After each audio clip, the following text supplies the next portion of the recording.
네, 안녕하세요. 네, 제가 오늘 잡은 토픽은 우리들의 학습 방법 이래도 괜찮은가? 라고 했습니다. 이거는 이제 크게 보면 이런 거죠. 우리가 AI 시대에 들었기 때문에 우리들의 작업 방식에 대해서 많이 생각하고 있죠. 작업 방식을 우리가 좀 바꿔야 되겠다. AI와 공생하고 AI를 잘 활용할 수 있도록 해야 되겠다. 이런 생각은 이제 많이 퍼져 있는데요. 아직까지도 남아있는 부분은 뭐냐면 우리들이 이때까지 그러면 어떻게 공부해 왔는가, 학습해 왔는가, 이거에 대해서는 어떤 그 회의가 없습니다. 성찰이 없다고 생각을 해요. 그래서 그것을 보여주는 좋은 예인데 신문 기사죠.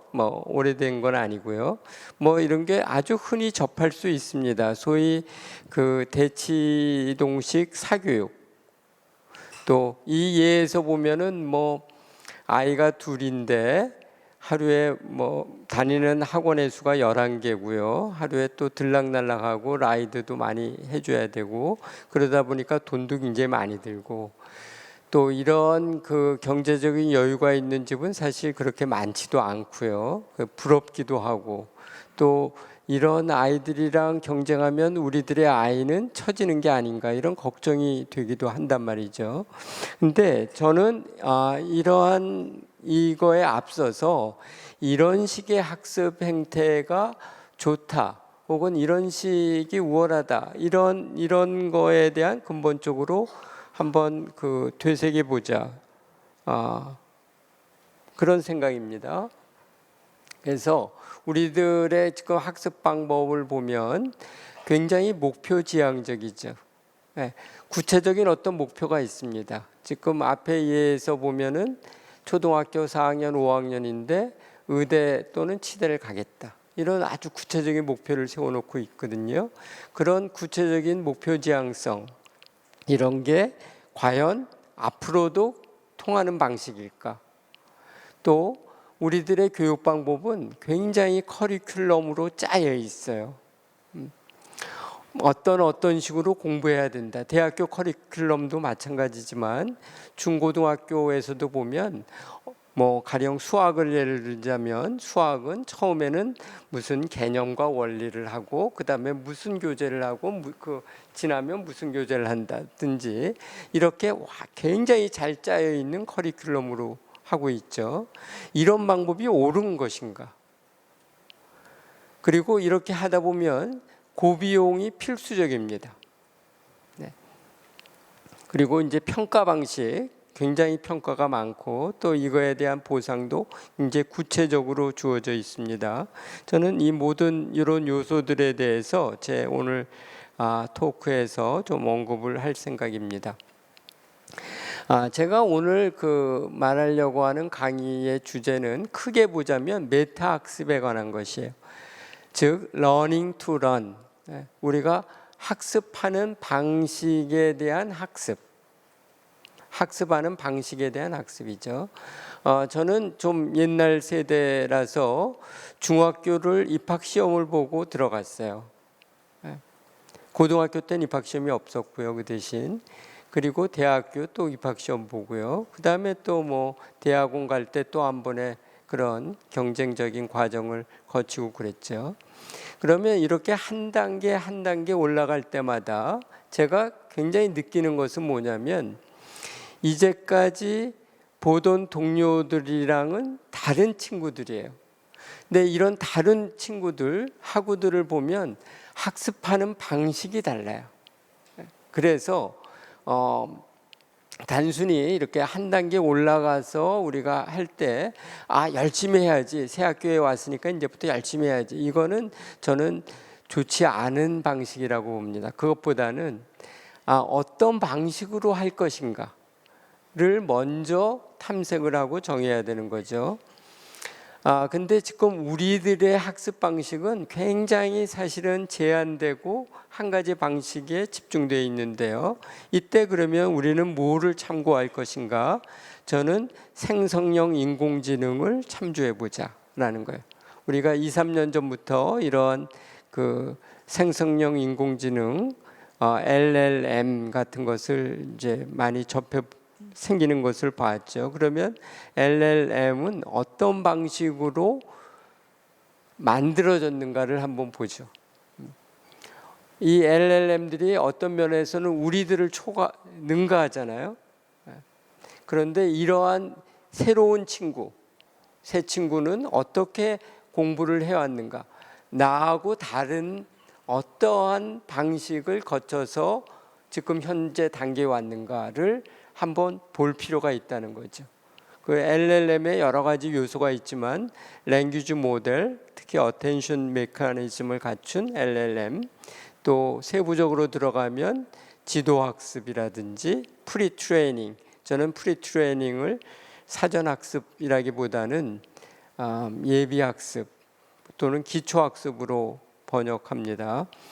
이러한 프리트레이닝의 단계가 있었고, 또 reinforcement learning, 과거도 있었지만 최근에 작년에 나온 중국의 딥시크의 경우에는 이 reinforcement learning의 비중이 강화되었거든요. 그럼 왜 이러한 것들의 방식을 우리 인간에게 있어서도 한번 생각해 볼 필요가 있나 생각할 수 있습니다. 이것은 제가 작년에 토크에서 한 것인데요. 제가 두 가지 사례를 간단히 언급하겠습니다. 한번 문제를 풀어보자는 거죠. 이 푸는 과정에서 우리 인간들이 어떻게 생각하고 있는지를 우리가 알 수 있습니다. 하나는 호수 둘레를 걷는 문제예요. 호수에 지금 반경이 알려져 있지는 않고요, 정해져 있지는 않고 그 원으로 이루어진 호수가 있고, 그 호수 둘레를 두 명이 걷는데, 철수하고 영희가 걷는데 철수는 영희의 바깥쪽을 걷는다. 근데 1m 떨어져서 걷는다. 이럴 때 바깥쪽을 걷는 철수는 안쪽을 걷는 영희보다 몇 미터를 더 걷게 되는가? 바깥쪽이니까 더 많이 걷겠죠. 얼마를 더 걷는가? 이 문제를 푸는 방식을 보자. 세 단계로 걸쳐져 있는데 첫 단계에서는 영희는 얼마나 걷게 되느냐? 그러면 반경을 정해야 되고요. 반경을 R이라고 할 때 우리가 잘 아는 공식이 있죠. 원주의 길이, 원주는 2파이 R이다. 두 번째 단계에서는 바깥쪽을 도는 철수는 그러면 2파이 R 플러스 H다.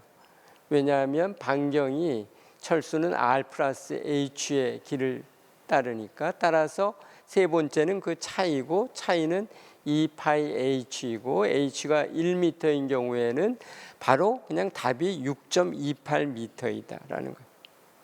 여기서 보면은 그 호수의 반경과는 관련이 없습니다. 답은. 네. 그러니까 이게 큰 호수를 돌든 작은 호수를 돌든 걷게 되는 거리의 차이는 6.28m예요. 여기서 제가 오늘 하려는 것은 뭐냐면, 이것이 바로 체인 오브 소트의 기본 개념입니다. 체인 오브 소트, 우리가 생각의 사슬이라고 번역하죠. 생각의 사슬을, 생각을 이제 세 단계, 여러분들 보면 각 단계는 보면 아주 단순하잖아요. 근데 요 세 단계를 엮어내면 한 개의 문제가 깔끔하게 풀리죠. 그래서 관건은 생각의 사슬을 몇 단계까지 처리할 수 있느냐, 이것을 굉장히 깊게 하면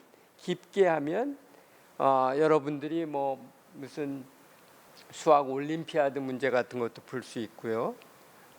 뭐 대입 수능 문제 같은 건 물론이고, 올림피아드 문제를 풀 수 있고, 더 나아가서 대학원의 연구자 수준의 문제를 풀 수 있게 되는 거죠. 즉 체인 오브 소트, 이 생각의 사슬 단계를 얼마나 깊게 체계적으로 만들어내느냐, 이것이 인간이 굉장히 잘하는 분야예요. 인간이 잘하는 분야입니다. 네. 그 다음에 또 하나 이 문제에서 우리가 생각해낸 것은 뭐냐면, 이 호수가 동그라미가 아니라 사실 완전히 동그라미인 완벽한 원인 호수는 굉장히 드물잖아요. 그게 이렇게 지금 여기에 있는 것처럼 두 개의 원이 좀 합해져 있는 일산에 있는 호수공원 같은 그런 경우에는 답이 어떻게 달라지느냐? 답은 같습니다. 6.28m. 이런 것들은 미분기화라고 하는 분야의 사람들이 확장해서 만들어낸 거죠. 인간은 여기서 제가 적시하고자 하는 것은 뭐냐면, 인간은 이처럼 문제의 확장에 관심이 있고 이런 거에 대해서 많은 성과를 내왔다는 것이죠. 앞으로 AI가 이런 문제를 확장하는 것까지 할 수 있느냐, 의미 있는 확장을 할 수 있느냐, 그거는 물론 그건 저는 약간 회의적입니다. 네. 이렇게 엉뚱한 상상을 해서 보다 넓게 영역을 확장하는 문제에 있어서는 역시 인간이 강점을 가질 것이다 라는 거고요. 두 번째 것도 지난해 토크에서 잠깐 언급했던 문제인데, 최근에 보면 정해진 문제들, 예컨대 체스라든지 바둑 이런 거에 대해서는 AI가 인간을 능가하잖아요. 그런데 제가 여기서 지적하는 이런 종류의 문제에서는 인간이 AI를 능가합니다. 어떤 문제들에서 인간이 AI를 능가하는가라는 것을 보도록 하겠어요. 실험적인 문제인데요. 여기에서는 요 앞단에 있는 10개의 패턴에 어떠한 규칙이 적용되고 있는가. 어떤 것들은 true가 있고, true는 그린 컬러로 돼 있고요.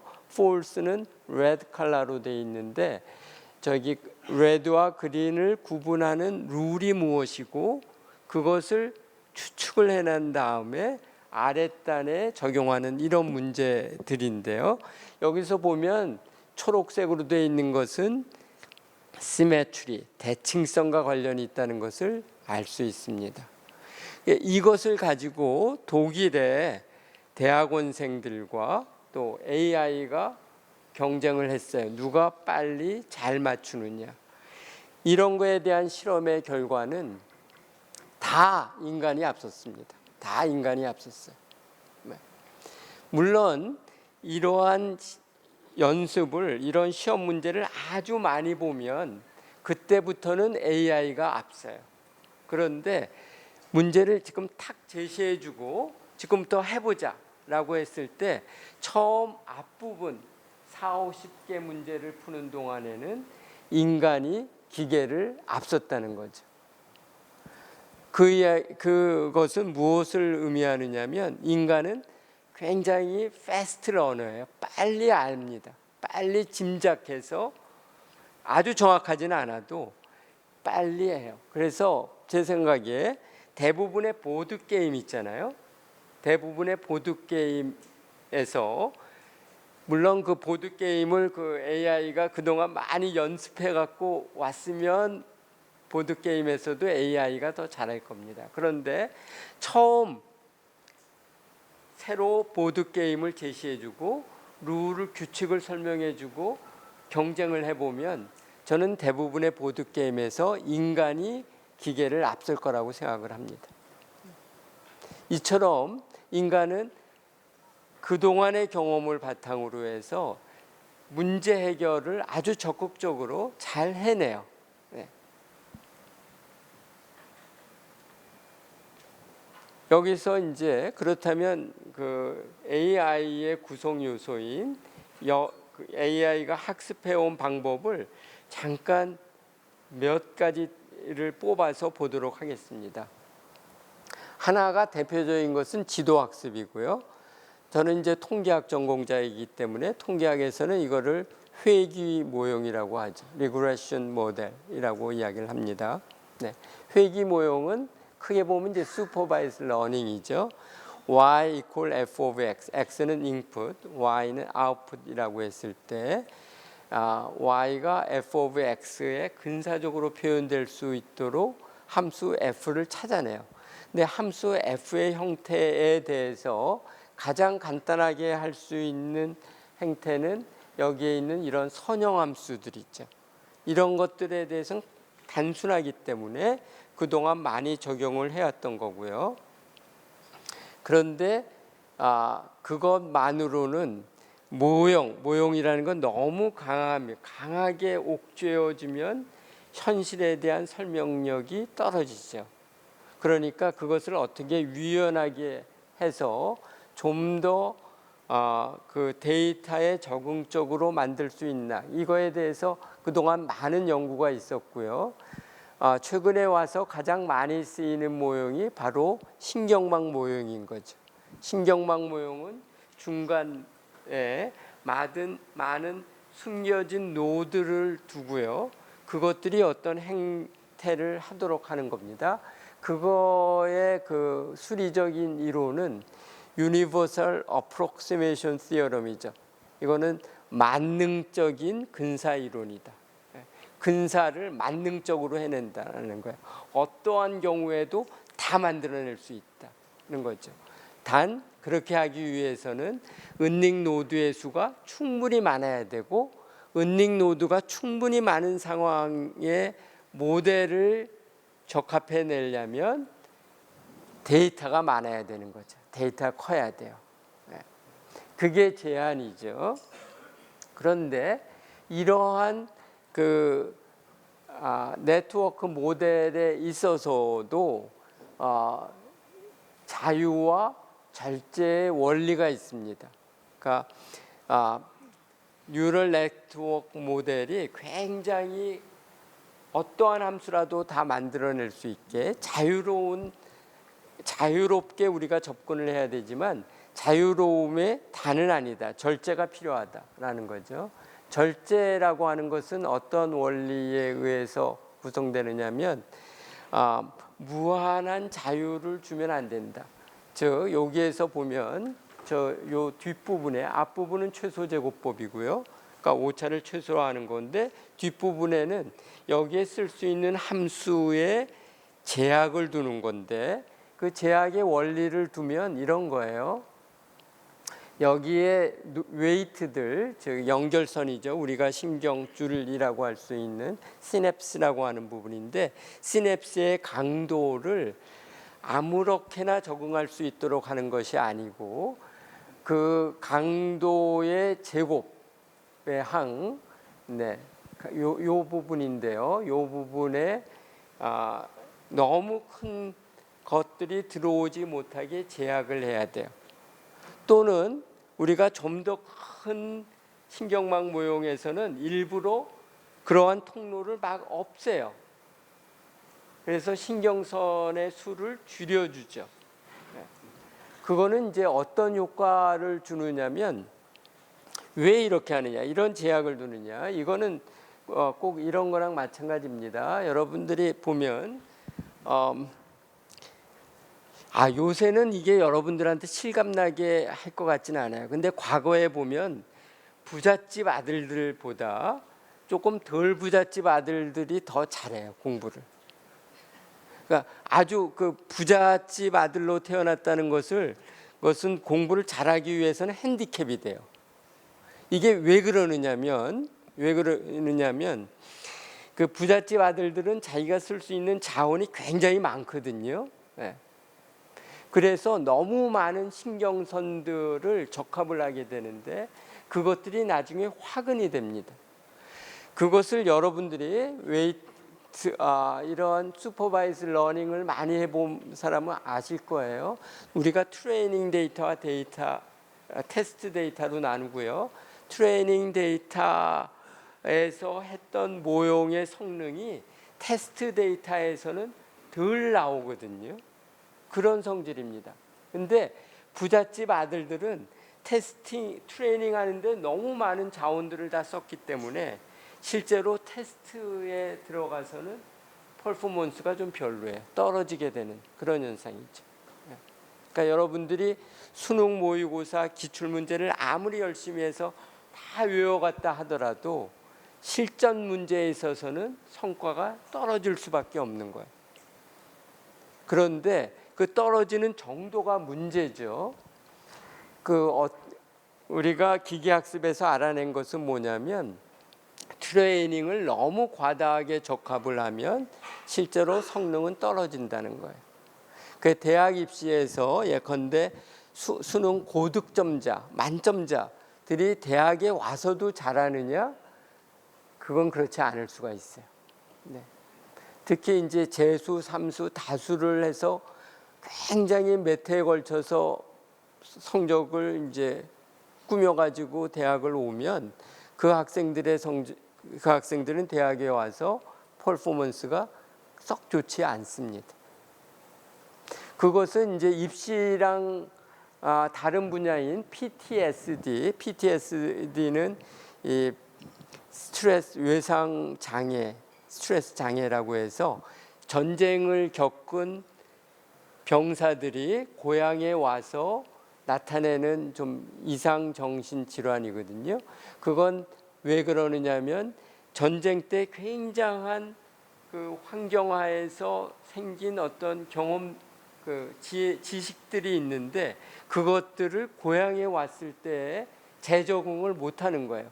왜냐하면 그때 너무 강하게 신경망이 적합이 되었기 때문에 새로운 상황에서는 적응을 못하는 거죠. 네, 좀 앞서겠습니다. 그래서 우리가 기계학습이 주는 교훈은 이런 데 좋은 과적합된 신경망은 일반화 능력이 떨어진다는 거예요. 네. 그래서 이런 앞에 우리가 사교육과 같은 것을 통해서 너무 과다하게 사교육을 하게 되면 그 당장의 효과는 있게 되는데요. 그 다음부터의 효능은 떨어질 수밖에 없다라는 거죠. 이것이 주는 여러 가지 다른 교훈들도 있고요. 또 하나가 이 강화학습이라는 거죠. 강화학습은 이제 저기에 까만 점을 쥐라고 생각하고요. 노란 쥐라고 쓰여진 것을 목표된 설정이라고 했을 때 쥐가 보지 않고 이 쥐가 장님쥐예요. 블라인드 래트예요. 그래서 요 좌충우돌하면서 결국은 목표 지점에 도달하는 과정을 보여주는데 이때 중요한 것은 이 쥐가 상하 좌우로 좌충우돌을 한다는 거죠. 랜덤하게 자기가 그 실수를 두려워하지 않고 덤비는 거예요. 그 행태가 굉장히 중요하죠. 만약에 여러분들이 이러한 맥락에서 이 모험을 하지 않으면 좌충우돌 랜덤하게 어떤 새로운 시도를 하지 않으면 어떻게 되느냐? 그냥 거기에 남아 있는 거예요. 목표 지점에 절대로 도달하지 못하게 되죠. 그래서 어떤 용기가 필요한 거예요. 실패를 두려워하지 않는 용기가 필요한데 이때 우리가 강화학습에서 중요한 것은 결국은 튜닝이거든요. 어떠한 상태에 왔을 때 지금까지 알아낸 최적의 경로를 따를 것인가, 거기에 또 새로운 노이즈를 더해서 좌충우돌한 랜덤한 액션을 할 것인가, 그 비율을 정하는 거예요. 그래서 그 경험이 쌓이면 쌓일수록 이때까지 알아온 지식을 동원하고요. 그렇지만 초기 단계에서는 과감한 도전을 하는 것이 베스트한 최적의 전략이라는 것이 알려져 있죠. 강화학습은 그런 식으로 이루어지는데요. 그런 것을 우리가 염두에 둬서 생각을 한다면 우리들이 하는, 지금 우리가 사교육이라든지 우리 스스로에 대해서 하는 노력들이 너무 슈퍼바이즈 러닝에 가 있고 이런 용기를 필요로 하는 그러한 리인포스먼트 러닝의 비율이 너무 적은 게 아니냐라는 것입니다. 제 이제 시간이 거의 되었기 때문에 1, 2분 내로 짧게 마치겠습니다. 우리가 챗GPT의 개발 단계를 보면 그 사람들이 75% 정도의 자원과 시간을 소위 프리트레이닝에 썼다는 것을 알 수 있습니다. 프리트레이닝. 그리고 나머지 단계에서 파인 튜닝을 한 거죠. 그것을 염두에 둬본다. 그렇게 하는 이유는 그렇게 하는 것이 코스트 이펙티브하죠. 비용을 절감합니다. 그래서 이런 것을 염두에 두고 한다면 우리가 대학에 들어가기까지 대략 한 12년 정도의 시간이 있는데 그 앞 단계는 이 기초학습을 하는 것이 좋은 전략이에요. 네. 하나 제가 비유적인 거를 말씀을 드릴게요. 제가 이제 그 대학에서 30여 년 있었기 때문에 많은 학생들을 이제 공부하는 걸 봤죠. 근데 어떤 학생들은 입학하자마자 토플이나 토익 책 이런 거를 갖고 다녀요. 그래서 저는 그거 굉장히 볼 때마다 좀 야단을 쳤습니다. 왜 그렇게 하느냐면 영어를 잘하는 게 굉장히 중요한 건 저도 알아요. 그렇지만 토익이나 토플은 어떠한 특정한 형태의 평가지잖아요. 영어를 잘하기 위해서는 그런 평가를 염두에 두지 말고 처음에는 그냥 영자 신문을 본다든지 드라마를 본다든지 소설책을 읽는 이런 게 중요하다는 거죠.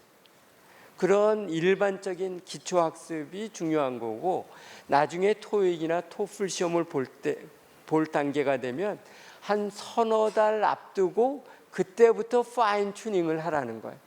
그게 더 잘한다라는 겁니다. 그게 토플 토익 시험을 더 높게 하는 결과가 된다. 그러니까 기초가 좋아야 된다. 그래서 제가 이건 그 가야금 명인 황병기 교수, 이대 음대 교수셨죠. 또 첼리스트 장한나, 유명한 월드 클래스의 한국 출신 첼리스트죠. 두 사람이 만났을 때 나온 대담에서 나온 건데요. 황병기 명인이 첼리스트 장한나에게 해준 말이 있습니다. 황병기 씨는 그 당시에 노인이시죠. 첼리스트 장한나는 뭐 대학도 안 들어갔을 때였는데 우물을 깊게 파려면 일단 넓게 파십시오. 이런 걸 하는 거예요. 그러니까 첼로를 잘하려면 일단 음악 자체에 대해서 넓게 알아야 된다라는 것을 말해주는 거죠. 이런 그 교훈이 필요하다고 보고요.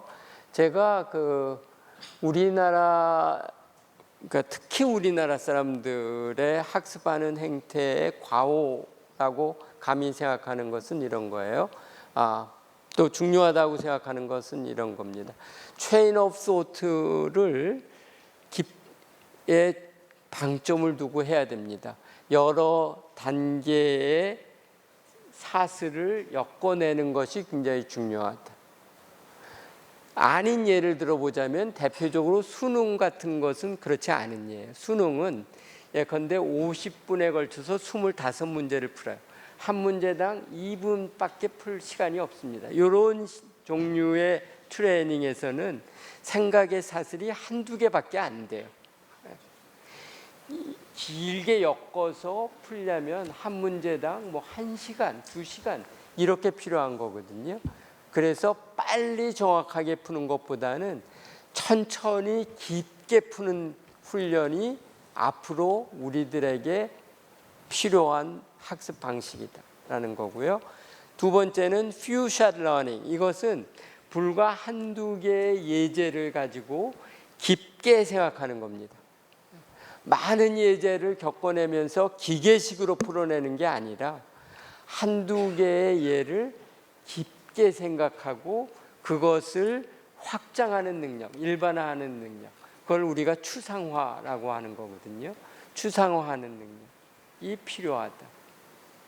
그러니까 이때까지의 교육 패러다임과는 아주 다른 거죠. 그리고 액티브 러닝, 액티브 러닝의 반대는 패시브 러닝이죠. 패시브 러닝이 바로 사교육입니다. 대표적인 것이. 누가 시켜서 하는 거죠. 누가 볼 때만 공부하는 겁니다. 그런 것이 아니라 자기 스스로의 의지를 가지고 좌충우돌하면서 시행착오를 감내해내는 능력, 그게 액티브 러닝이고요. 그 다음에 고을 세팅, 우리는 은연중에 자꾸 구체적으로 삶의 목표를 정해라 라고 말을 하는데 저는 그것은 옳지 않은 방식일 수 있다고 봅니다. 이렇게 급변하는 환경 내에서는 이 고을 세팅, 우리의 목표 자체를 상당히 넓게 보고 탐색해 가면서 목표를 설정하는 노력이 필요하다고 생각합니다. 네, 감사합니다.